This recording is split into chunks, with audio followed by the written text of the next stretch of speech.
Everybody, I am here with a spicy deck profile. So before I jump in, this man at Locals, you probably seen him a few times on the Locals Grind channel. Always playing the very unique decks, very spicy with it.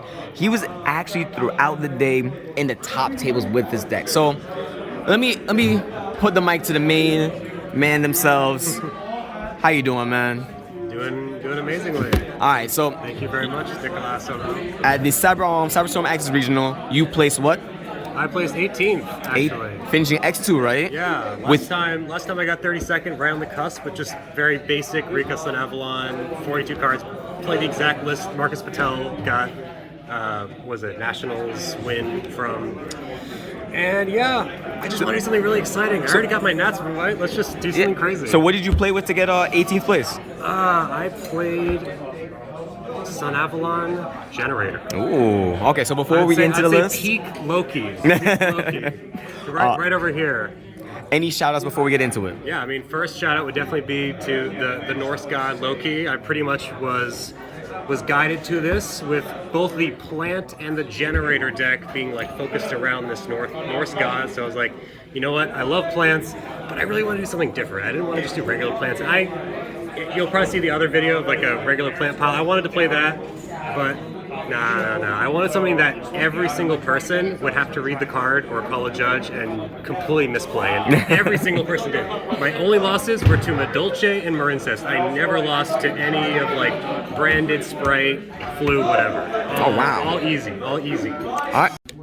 One last shout out would be my lovely girlfriend, Brittany Bryce. Thank you so much for sending all the goodwills and wishes. So let's jump right in. Let's jump right in. Well, first, we run 2 Lone Fire. Most people don't run 2 Lone Fire, along with obviously the 3 Loki.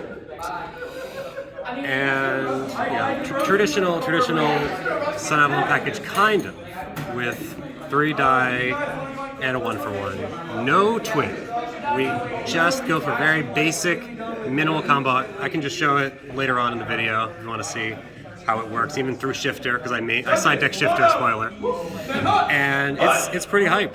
Like, the twin is not needed. I hated bricking on it whenever I used to play Rikka, so I'm just very happy that it works as is. And another spoiler, this is also mainly for a small world bridge also, because we like seeing it to start a regular combo, but also most of the time, we just need fires. We need fires, and there we go. So I'll just put those away. Next, I'll just do the because like thrust mainstay. I feel like because of die being a possible Ash card target you can go into, or like through thrust, it's like, oh, you play a monster effect? Okay, what if I just go full combo? And obviously because we would play thrust, we have talents, we have 1 evenly, 1 dark roller. Just as, good thrust targets, nothing to complain about. I run the 1 Italian in my main and 2 English on the side so I can remember. Then we run 2 Rikkas. 1 petal, 1 princess. This might be a little bit outdated. It was mainly because of Droll, because through the regular Rikka combo you need to add sewing, and that would then initiate Droll, so then after that you can't really add boss stage, which is normally what you do. So in that instance you just summon princess, or summon petal, send princess to grave, then you have a constantly recurring monster negate, turn after turn. You don't really need it because this just shuffles back in the deck. This, if it goes to grave, revives at the end phase, add back this, or send it again, and then it just keeps going over and over. You don't need more than 2. And it's probably going to get cut if no one runs Droll anymore, but as long as Droll's in the format, that'll be there. So, on to the generators. We got the 3 other Loki, epithets, whatever, Lopter, Generator Boss of Shadows. Everyone screwed up this card. Everyone, like, I don't know how many Magnamuts or Lubellions they would summon, and then they'd try to attack, and it'd be like, no, everything gains 1,000 attack and defense. Like, why? Because why is no one reading? But, hey, you know what? I got 18th, so I'm not going to be sad about that. So we got also 3 Vala, the 1 Har. I might bump that up to 2 because there we go. That glare. It is so essential. Getting the Omni Negate and like the hand rip, pretty decent, and then two Martel. Had to get the secrets for that. Yeah, I mean, she's pretty much the card you go into off of the Sun Avalon combo to get your boss stage and pop off, even through Shifter. Then, of course, we got the 3 boss stage and the terraforming to go into it. Pretty self-explanatory. Everyone had to read. I had a judge call at the beginning because like activated on his draw phase, and he's like, "What? You can do that?" It's like, yes, it would be terrible if you couldn't do that. I don't know how to explain that to you. So that was pretty good. 2 Pot of Prosperities.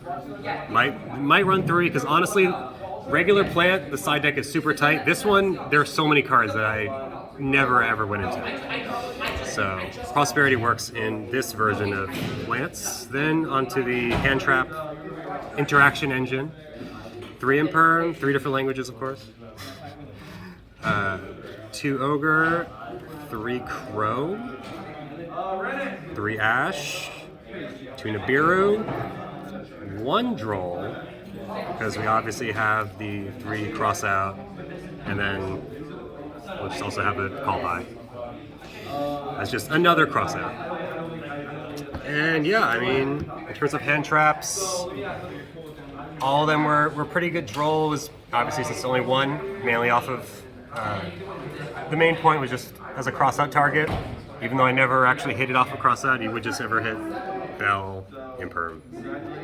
But honestly, I was thinking of Ghost Bell, like the other 4, but DD Crow is actually amazing as a small world bridge.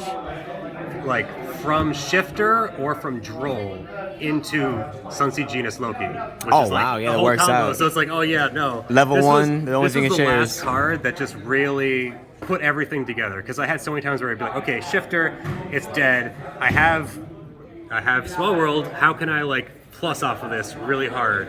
And until I added DD Crow, it was always terrible. But yeah, no. After that, definitely DD Crow is a mainstay if you're doing the Small World version, which I definitely recommend. Because I mean, when you're plussing 6 off of 1 card, does it really matter that you -1? It's like, oh, I'm only plussing 5. Woe is me. Oh, it's me. It's so sad. I had to lose a card. And then, obviously, as I've been talking about a lot, we run 3 Small World. As a result, 1 Gamma Seal and 1 Kurikara. Definitely. Gamma Seal came up a little bit. Kurikara was so good.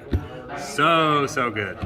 I honestly wish I faced Cash, because I know that would just like instantly do so much. Because that's also the reason why we run 2 Loki, because any plant just bridges into Kurikara. And then to round out the main deck, we have 2 Droplet, and honestly, the star of the show,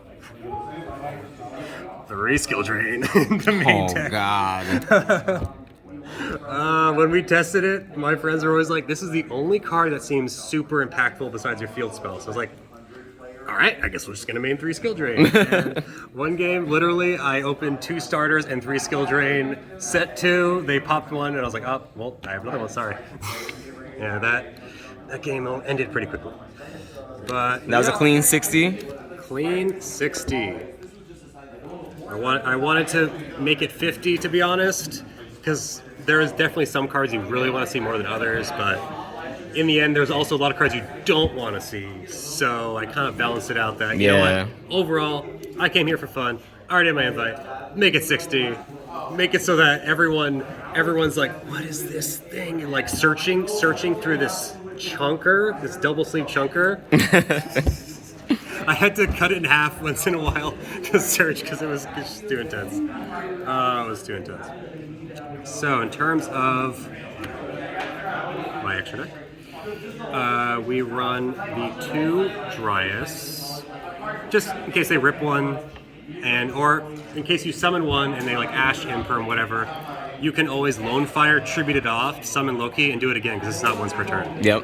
And no one reads that, so run 2. And then the 1 healer, obviously, for the combo. Obviously, you get the sewing, summon that, heal, then link those two off for the Jasmine, which then the Jasmine is pretty much how you get into your generator combo, because then you just tribute off. Add Mardell and everything. Yeah, just add Mardell. I mean, I could go through it, but I figure it's self-explanatory for people that know plants. And then, obviously, off of that, you got Malias and Bengal Lancer, because, I mean, when you have the Mardell and a Jasmine, unless you're under Shifter, I would just end with Jasmine, Mardell, Field Spell, good. Gucci, back row, hand traps, whatever. I'm solid. But if I'm not, then I will link those two off for Malias and then into Bengal Lancer. Because he goes in the EMZ, and then you have a full field of tokens and stuff to play around with. On to the other cards. I mean, I ran a Link Haribo.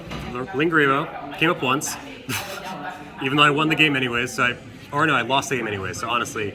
Hey, you still gotta have it for Ibli. Still gotta have it for Ibli. Dance Fion, don't play this.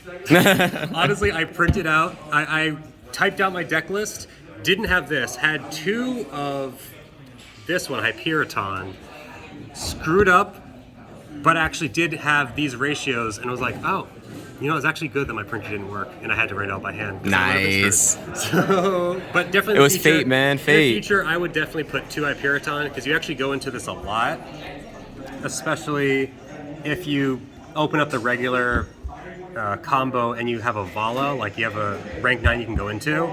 Unfortunately, sewing locks you into plants, so you have to do Hyperiton instead of what you would prefer to go into, which is definitely the two Levain and the two Jormungandr, which they go into. Like, MVPs, so good. Works under skill drain too, by the way, because he tributes himself for cost to then attach two cards in the opponent's field. It's just like, yeah, I think I'll enjoy the interaction. Nice. This card then just becomes a 0/0, unfortunately. But you know what? You did what you had to do. Yeah, you cleared the board, right? Cleared the board. And by then, like, they're like scrambling so hard to play around No, the skill drain. Skill drain. So yeah, it pretty much ends the game most of the time. And then the other two cards that never went into, Zeus and Phantom Fortress enter Blathnir. I mean, I could have gone into them. Never really, because I feel like once you end on like any of these big Xyzs, like you're pretty much already won. So you never really needed to attack and then clear with Zeus. But I imagine it could happen. And this one, again, probably could get taken out. Again, this extra deck is very loose. Very loose extra deck. Unlike the regular plant deck. And then I'll just end it with the side deck. So in the side, we run one Harpies through Thrust, one Humongous. Just because it's also a bridge into Loki, because they're Earth and they have nothing else in common. But, I mean, in the end, I don't think I ever actually played it, to be honest. Two of the other Evenlies. Then we have the two other Drolls. Was very good. Definitely Droll was very good. Especially against Flunder, it's just like FTK. Two Cyclone, because this deck does still get hurt by back row. Then the two Judgment to back up the two Anti-Spell. I hate to run Anti-Spell, and I'm sorry against the branded player that had to just set 5 and pass and then FTK in the next turn. Sorry, dude. But yeah, no, its deck is kind of weak, but also very strong at setting up like non-monster boards. So you really want as much spell and trap and like hand trap-ish interaction to go with your field spell. And then we had the 3D shifter, which was also MVP from today. Like whenever I drew him against a deck that I knew I had decided against, it was just GG's. Just GG's. Like they had nothing. And yeah, Gamma going down to 1 made Shifter less run wild. Oh yeah, no. And I actually used to run Gamma, and I used to love Gamma in this deck. I really wanted to play this deck pre-Gamma ban because like Loki tributing itself off for cost helps with Gamma. Unexpected Die works with Gamma, but whatever. He's gone. Cute. Well, congratulations. Still did good with the deck though. Yeah, no. You want me to show you the term on the Generator combo? Or if we gotta head out. Yeah, they're about to kick us out right now. Right, no sweat. Well, congratulations. Definitely see you more locals playing the spicy Generator deck, man. Thank you. Yeah, definitely. Thank you very much.